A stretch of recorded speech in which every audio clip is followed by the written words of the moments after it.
Speaker number 4, Melissa Rankin. Catch and release. Catch and release, Melissa Rankin.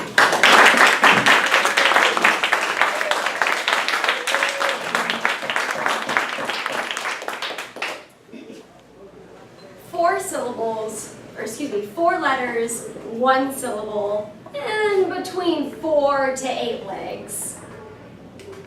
I'm talking about bugs. And we all have completely different reactions to these little, and sometimes not so little critters that completely move this seen and unseen world that we live in. And really quick, for all of my strict entomologists in the crowd tonight, I'm going to be using the word bug, mainly Randy.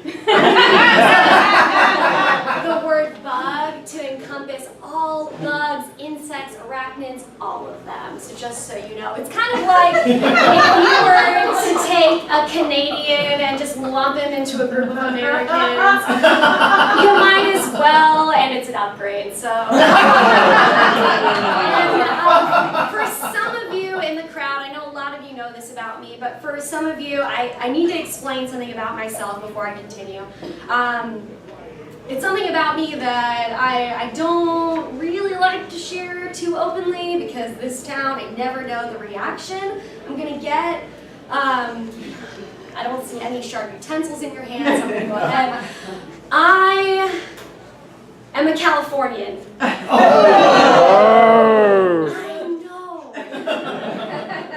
But when I moved here about 5 years ago, one of the very first things I learned that even the bugs are bigger in Texas. Like tree roaches that are the size of your palm that scurry off with your children in the middle of the night. Or cicadas that rise from the ground and then burst out of the ground like zombies. And did you know, my car, that there are some broods of cicadas that actually hibernate for 17 years, and then they bust out of the ground and they shed their skin and then they mate, they lay eggs and then they die. Which really doesn't sound like a bad way.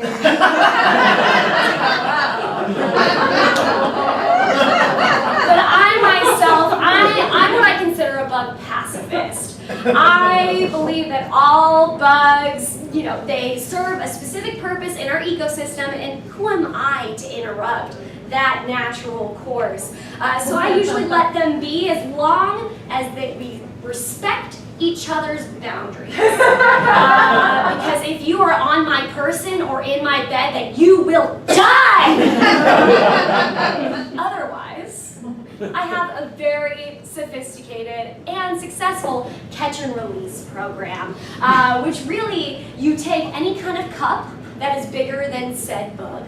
And the trick is you take a piece of paper I love me an index card because it's got some nice weight to it, and the trick is to make sure that the paper covers the mouth of the cup.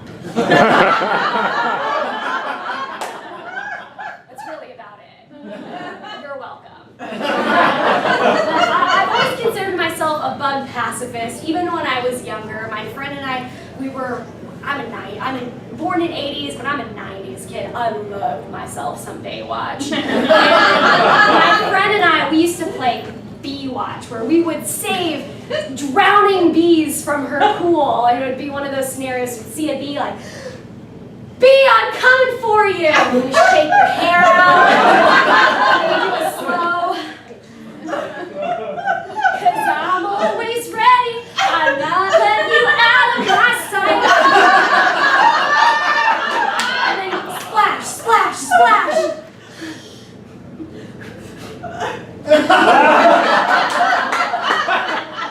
Some of these rescue missions were more successful than others. Because bee CPR is actually rather tricky. And I recently had an infestation of wasps on my patio that were harassing my cats.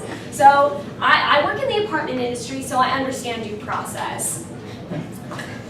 Attention wasps! Please take note that a pest technician has been been contacted. You are to vacate within 72 hours or be forcefully vacated through chemical embalmment. But the worst bug bite I have ever had was actually very recently, within the last couple weeks. I was working at my bar, a bartender as well, and at the end of my shift, I looked down at my shin and I had this giant welt. And within a week's time, it grew like 3 times in size, was filled with pus, was super painful, and overall just not really cute. The thing about it was that I didn't see what bit me, but I have a theory.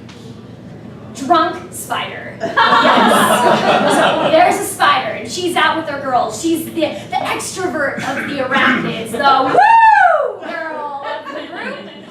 And she had one too many cocktails with her BFF, Betty the Black Widow.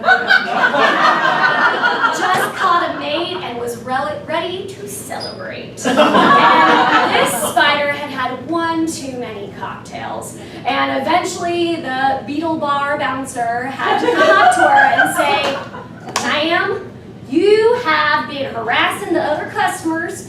You cannot keep spinning webs around people and dragging them across the dance floor, and you cannot keep just jumping in from the ceiling onto people's tables. You just can't, you are too drunk, you cannot do this."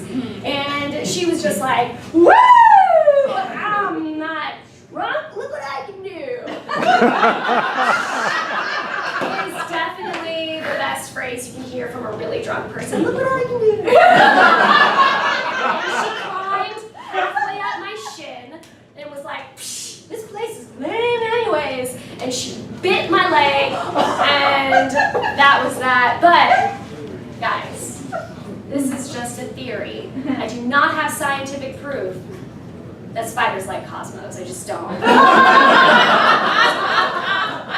So, bugs, 4 letters, 1 syllable, 4 to 8 legs, and a million different reactions to these tiny and sometimes not so tiny creatures. But throughout my time here in Texas, I have learned to cultivate a real bug philosophy. And we kind of have this coy game of like, you do your thing and I'll do mine.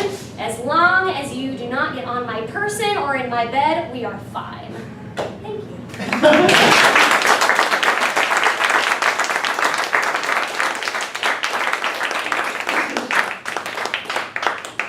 1 minute